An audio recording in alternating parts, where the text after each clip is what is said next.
Кирпик койдурууга тырмак краскалатпа. Эже карындаштарыбыз оң кулагы менен сол кулагы менен угуп алсын. Бүгүн ачуу чындык бетиңизге катуу тийиши мүмкүн. Гусулуңуз өтпөй калат.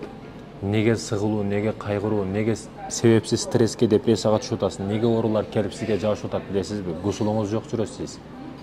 Неге гусулуңуз жок? Себеби сиз краскалап атасыз.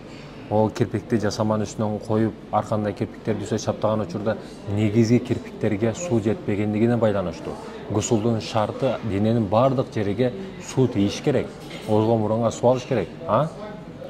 Негизги парзарынын бирөөсүн сиз карж кылып төлөбөстөн мына себеби кабыл болбой жатат гусулуңуз.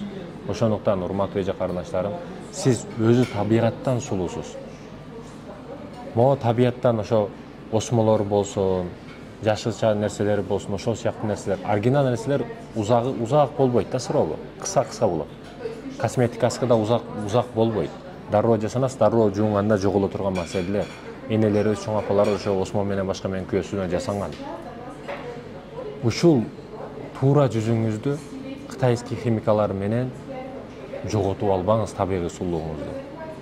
Себеби эртең жашыңыз 35-40 өткөндөн кийин баягы жасалмалар эмес, табигый жүзүңүз бырышып, эч нерсе калбай, бүкүрөйүп калган учурда өкүнүп калбаңыз. Калас.